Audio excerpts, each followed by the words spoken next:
মাছ ভাজার কোনো রকম ঝামেলা ছাড়াই বানিয়ে ফেলুন একটা দুর্দান্ত রেসিপি। হাতে সময় কম, বাড়িতে অনেক কাজ, তো এই রেসিপিটা বানিয়ে নিন, সময় বেঁচে যাবে, আপনার কাজটাও যেরকম ভালো হবে আর খেতে হবে কিন্তু অসাধারণ।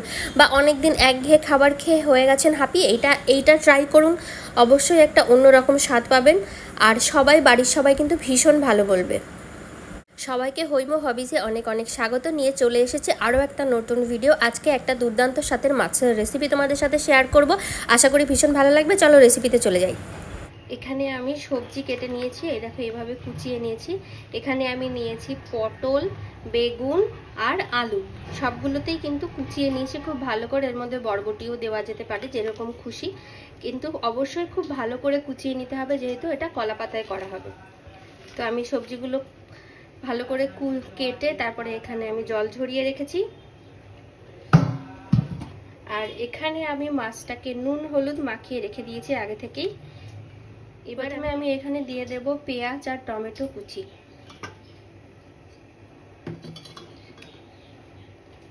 তারপরে আমি এর মধ্যে দিয়ে দেব লঙ্কা গুঁড়ো। এটা অবশ্যই গুঁড়ো লঙ্কায় করবে, চাইলে কাঁচা লঙ্কাও দিতে পারো, কিন্তু গুঁড়ো লঙ্কা এই কারণেই করতে হবে কারণ এটা যেহেতু তোমার রান্না হবে না, তাই ঝোলের রংটা কিন্তু খুব কম আসবে। তারপরে দিয়ে দেবো আমি এখানে হলুদ গুঁড়ো,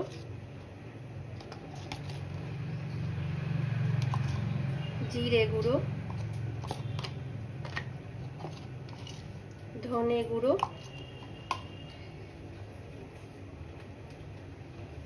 নুন,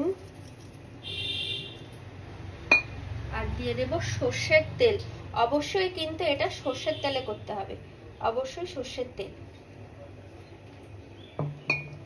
এবার আমি এইটাকে খুব ভালো করে মেখে নেব।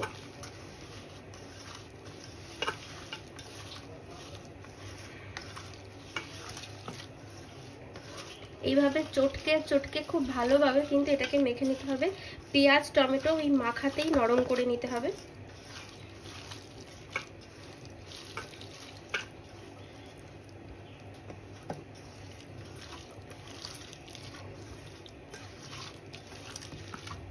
খুব ভালোভাবে কিন্তু এটাকে মাখতে হবে চেপে চেপে, যাতে পেঁয়াজ আর টমেটো এখানেই নরম হয়ে যায়। দেখো আমার কিন্তু মাখা হয়ে গেছে, দেখো কি সুন্দর হয়েছে দেখতে। এবার আমি এর মধ্যে দিয়ে দেব কেটে রাখা সবজিগুলো।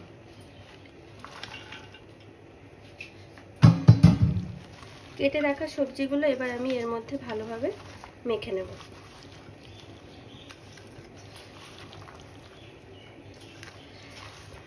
মশলাটার সাথে সবজিটাও কিন্তু খুব ভালোভাবে মেখে নিতে হবে। তোমরা দেখতে পাচ্ছ আমি এমনভাবে মাখছি, সেই ঠিক তেমনভাবেই কিন্তু তোমাদের এটাকে মেখে নিতে হবে। কারণ এইটা কিন্তু একবার শুধু ঠিকঠাক মেখে তারপরেই কিন্তু বসিয়ে দিতে হবে, তারপরে কিন্তু আর নাড়ানাড়ি করা যাবে না। সেই জন্য এখানেই খুব ভালোভাবে এটাকে মেখে নিতে হবে। এই সবজিটাও কিন্তু খুব চটকে চটকে এখানে ভালো করে মেখে নিতে হবে, যাতে সবজিটাও তোমার মাখাতেই কিছুটা নরম হয়ে যায়।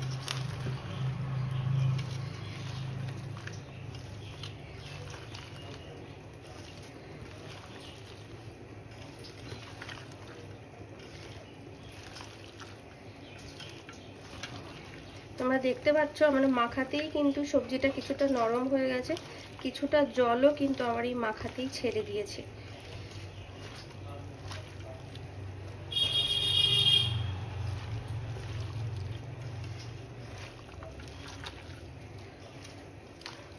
আমার মনে হচ্ছে একটু তেল কম হয়েছে, আর একটুখানি তেল আমাকে এর মধ্যে দিতে হবে।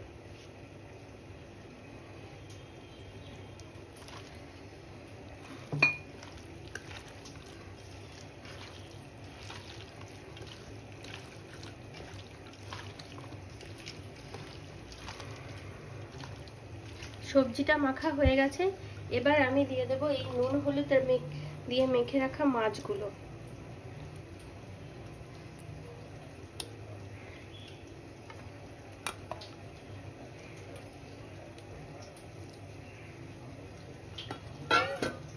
মাছগুলোও খুব ভালো করে আমার এর সাথে মাখিয়ে নিতে হবে।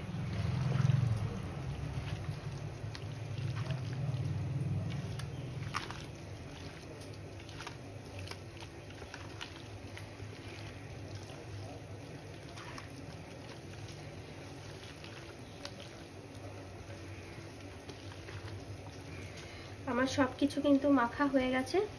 আমি এইবারে কলা পাতাটা রেডি করে, এখানে আমি একটা কলা পাতা নিয়ে নিয়েছি।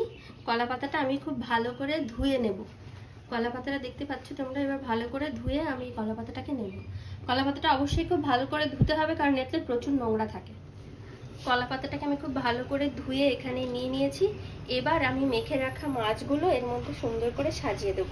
প্রথমে আমি কিছুটা সবজি এখানে পাতাটার উপরে ছড়িয়ে দেব। কিছুটা সবজি আমি পাতাটার উপরে ছড়িয়ে দেব। এই সবজির উপরেই আমি মাছগুলোকে সাজিয়ে দেব। তাহলে কি হবে, পাতাটার সাথে মাছগুলো না লেগে যাবে না, তাহলে ভেঙে যাওয়ার চান্স থাকে বা পুড়ে যাওয়ার চান্সটা থাকে। তো অবশ্যই সবজিগুলো এইভাবে নিচে দিয়ে তার উপরে মাছগুলো সুন্দর করে সাজিয়ে দেবে।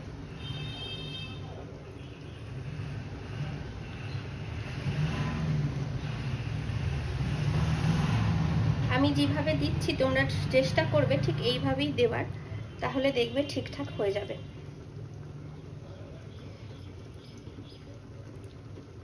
আর সব মাছগুলোই চেষ্টা করবে সব পাশ দিয়ে সাজিয়ে দিতে, কারোর গায়ের উপরে কোনোটা একটার উপরে আর একটা না দিতে, তাহলে মাছগুলো সেদ্ধ হতে চাইবে না বা স্বাদ হবে না।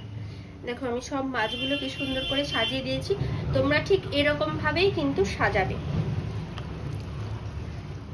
এবার আমি দিয়ে দেব এর মধ্যে বাকি যে সবজিগুলো ছিল সেগুলো আমি মাছের উপর থেকে ছড়িয়ে দেব।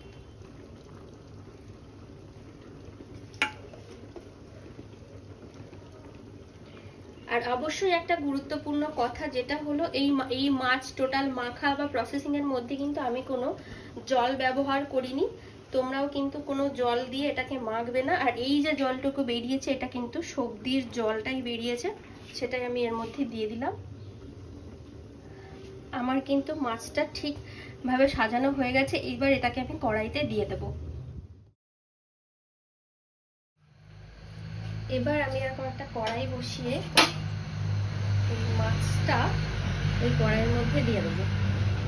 ঠিক তোমরা দেওয়ার সময় এই যে মোটা ডাঁটি, যেটা শক্তওয়ালা ডাঁটি, এইটা ধরে টেনে কড়াইয়ের মধ্যে আস্তে করে এইভাবে বসিয়ে দেবে।